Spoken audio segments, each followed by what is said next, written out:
दी cursed. इस movie की story line काफी इंटरेस्टिंग है क्योंकि इसमें कुछ मरे हुए लोगों को जिंदा वापस किया जाता है जो कि एक फार्मास्यूटिकल कंपनी के एक्सपेरिमेंट के थ्रू मारे गए थे, और वही लोग उन 3 लोगों से भी बदला लेते हैं जिनकी वजह से वो फार्मास्यूटिकल कंपनी बनी थी। स्टोरी की स्टार्टिंग में एक आदमी अपने घर में जाता है और उसे कुछ खटपट की आवाज आती है। वो इधर उधर देखता है पर उसे कोई नहीं दिखता। तभी उसके पीछे एक कैप से ढका हुआ एक आदमी खड़ा होता है। वो उसको हिट करता है। उस चीज का उस आदमी को तो कोई फर्क नहीं पड़ता, पर वो उसका मर्डर कर देता है। उसके बाद उसकी बॉडी भी एक मिट्टी की पुतले की तरह टूटकर बिखरने लग जाती है और वो नीचे बैठ जाता है। ये मामला पुलिस के पास पहुंचता है और उनकी रिसर्च में उन्हें पता चलता है कि विक्टिम को पैरालिटिक सेल्फिश पॉइजन दिया गया था, और उन्हें ये भी पता चलता है कि जिसने उसे मारा है वो एक शव था। वो 3 महीने पहले ही मारा जा चुका था। जिन्ही, जो कि हमारी मूवी की मेन लीड भी है और रिपोर्टर भी है, उन्होंने एक बुक लिखी है जिसकी पब्लिसिटी करने के लिए वो एक रेडियो स्टेशन आती है। तभी ऑडियंस कॉल में से कोई रिपोर्टर जिन्ही से बात करना चाहता था और वो उन्हें बताता है कल एक अजीब सा मर्डर हुआ है और आप ये पुलिस से जाकर भी पूछ सकती है अगर मैं झूठ कह रहा हूँ तो। मैं इस केस का रियल कल्प्रिट हूँ और मैं एक इंटरव्यू करना चाहता हूँ आपके साथ। जिन्ही अपने ऑफिस पहुँचती है जहाँ पर वो उनका कैमरामैन उन्हें उसकी नई इंटर्न से मिलाता है जिसका नाम जेसी जैंग होता है। इतना कहकर वो वहाँ से चली जाती है। मिस्टर संग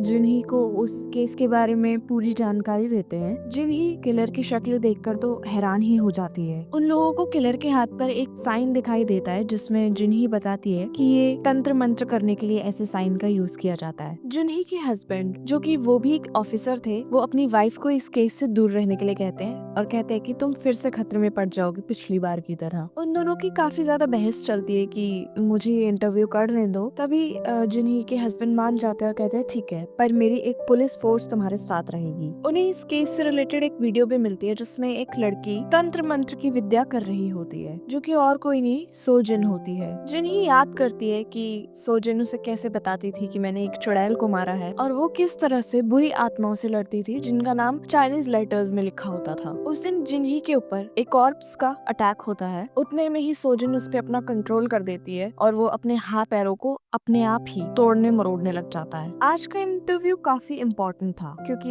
ये उस केस से भी जुड़ा हुआ था। एक इंसान इंटरव्यू के लिए आता है और वो अपना नाम पाक योंग हो बताता है। वो अपने आप को वो तांत्रिक बताता है जो कि उन मरे हुए लोगों को कंट्रोल कर रहा है। वो सबको वहाँ पर वार्न करने आया होता है और ये बताता है कि मैं आगे चलकर 3 मर्डर और करूंगा। पहला मर्डर मैं 2 दिन बाद करूंगा जो कि सियोंगरी फार्मास्यूटिकल कंपनी के डायरेक्टर होंगे जिनका नाम किम मिन है, और उसके 2 दिन और बाद मैं उसके सीईओ का भी मर्डर कर दूंगा, और उसके 2 दिन बाद मैं उसके चेयरमैन का भी कत्ल कर दूंगा। और इन सब से बचने का सिर्फ एक ही तरीका है, अगर उसके चेयरमैन रिपोर्टर लिन से अपने इंटरव्यू में एक सिंसियर अपॉलॉजी दे पाए तो। और रिपोर्टर जिन ही इसे जज करेंगे कि वो सिंसियर अपॉलॉजी है कि नहीं। और वहाँ से उठते ही रिपोर्टर जिन्ही पर हमला कर देता है। वो आदमी रिपोर्टर जिन्ही को एज अ होस्टेस यूज करता है वहाँ से निकलने के लिए। जैसे ये सारा मामला पीछे से रिकॉर्ड कर रही होती है, जब पांग योंग गेट के पास पहुँचता है तभी उसके हाथ पे एक सिंबल दोबारा से उभर कर आता है और वो भी मिट्टी के पुतले की तरह ही टूट कर बिखरना स्टार्ट कर देता है। ये न्यूज देखकर डायरेक्टर किम की तो हालत ही खराब हो जाती है, पर चेयरमैन की बेटी इन सब चीजों पर ध्यान नहीं देती और वो सिर्फ अपनी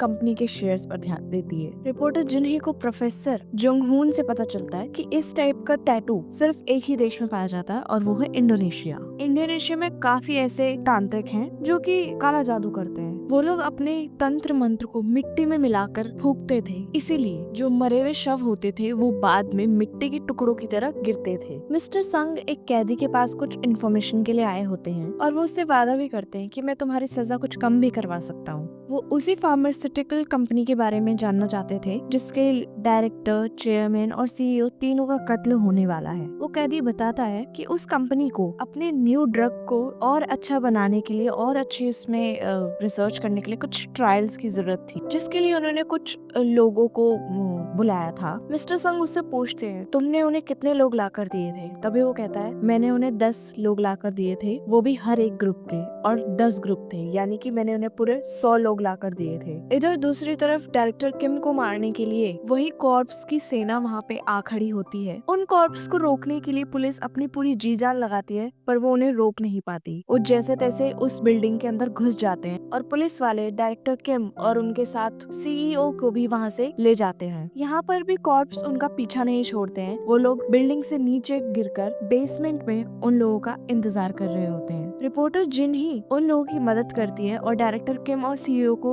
वहाँ से निकलने में आसानी होती है, पर उन कॉर्प्स की सेना उन लोगों का पीछा अंत तक करते हैं। वो सारे कॉर्प्स मिलकर उनकी गाड़ियों के शीशे तोड़ देते हैं और डायरेक्टर किम को बाहर खींचकर निकालते हैं और उन्हें नोच कर मार देते हैं और खुद भी एक सर्कल में खड़े हो जाते हैं और उनकी मिट्टी की पुतले की तरह ही उनकी भी जान निकल जाती है। इसके बाद सांग इन चेयरमैन से मिलने जाते हैं, उन्हें उन दो लोगों की मौत के बारे में बताते हैं और कहते हैं शायद कि हमारे क्लिनिकल ट्रायल की वजह से उन लोगों की मौत हुई है और आपको उन लोगों से माफी मांग लेनी चाहिए। और जो चेयरमैन होते हैं वो खुद को कहते हैं कि मैं जनरल मैनेजर हूँ, मेरा खुद का बिजनेस होता तो मैं माफी मांग लेता, इसके लिए मुझे मेरी फैमिली से डिस्कस करना पड़ेगा। इतना सुनकर संगिन हताश होकर वहाँ से चले जाते हैं। रिपोर्टर जिन ही और उनकी टीम ये सारा केस डिस्कस कर ही रही होती है, तभी उनके पास संगिन आते हैं और अपने सारे ही काले चिट्ठों के बारे में उन्हें बताते हैं। रिपोर्टर लिन उनसे पूछती है कि क्या इस ट्रायल में कुछ इंडोनेशिया से भी लोग बुलवाए गए थे क्या? उन्हें उस बारे में कुछ खास पता तो नहीं होता और वो उनके पास जितने भी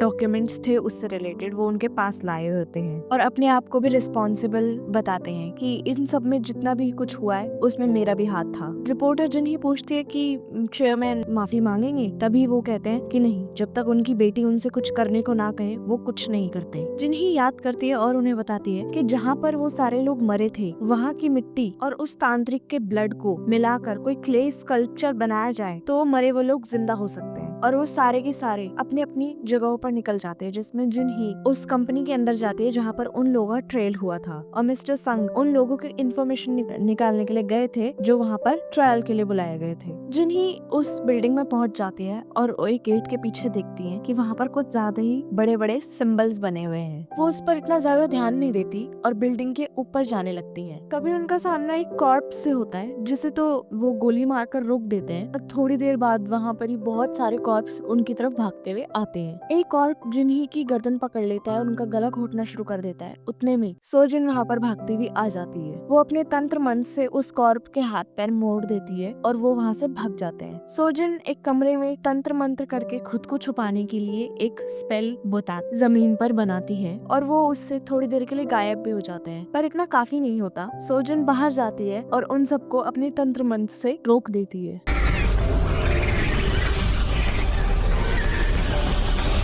सोजन बताती है मैं उन हर जगहों पर गई जहाँ पर बुरी आत्माएं मेरा पीछा छोड़ सके। मैं कुछ समय के लिए जापान रही, पर उसके थोड़े टाइम बाद ही मैं चाइना चली गई थी और मैंने वहाँ पे इविल स्पिरिट से कैसे डील करना है वो सब सीखा। पर आपके ड्रीम की वजह से मैं आपसे कनेक्टेड फील करती थी और आपके साथ जो भी हो रहा था वो मुझे महसूस होता था। इसी बीच उन्हें पता चलता है कि सांग इन ने सुसाइड कर लिया है और उनके टीममेट्स का उन्हें कॉल भी आता है कि चेयरमैन अपॉलॉजी मांगने के लिए तैयार है। सोजिन उस केस की इन्वेस्टिगेशन के लिए वहीं रुकती है और जिन ही इंटरव्यू के लिए निकल जाती है। इधर दूसरी तरफ सोजिन और जिन ही की कुछ टीममेट्स उसी बिल्डिंग में वापस से आते हैं और उस सिंबल को देखते हैं। सोजिन उस नीचे लिखी हुई राख को मिटा देती है और वहाँ पर जो दीवार खड़ी होती है वो अचानक से मिटना शुरू हो जाती है। इधर चेयरमैन अपनी अपॉलॉजी स्टार्ट करते हैं और वो लोगों से माफी मांगते हैं कि जो भी कुछ हमारी कंपनी की वजह से हुआ उसके लिए मैं आप सब लोगों से माफी चाहता हूँ। पर जिन ही कहती है कि वो लोगों से नहीं उन विक्टिम से मांगना चाहिए आपको माफी जिनके साथ वो हादसा हुआ है। और वो अपनी बेटी की तरफ इशारा करके पूछती कि क्या मुझे अपॉलॉजी मांगनी चाहिए? तभी वो कहती है हाँ, पर उनकी अपॉलॉजी कुछ सिंसियर नहीं लगती और जिन ही गुस्से में बोलती है कि आपकी अपॉलॉजी एकदम सिंसियर होनी चाहिए। तभी चेयरमैन की बेटी जिन ही से लड़ना स्टार्ट कर देती है। सोजिना और बाकी टीममेट्स उस रूम के आगे जाते हैं और वहाँ उन्हें एक गेट दिखाई देता है। उसी बीच मिस्टर संग को भी पता चलता है कि जेसी जो कि उनकी कैमरा गर्ल बनी हुई है वो भी उन्हीं कॉर्प्स का एक हिस्सा है। इधर सोजिन सोजिन को गेट के उस पार तांत्रिक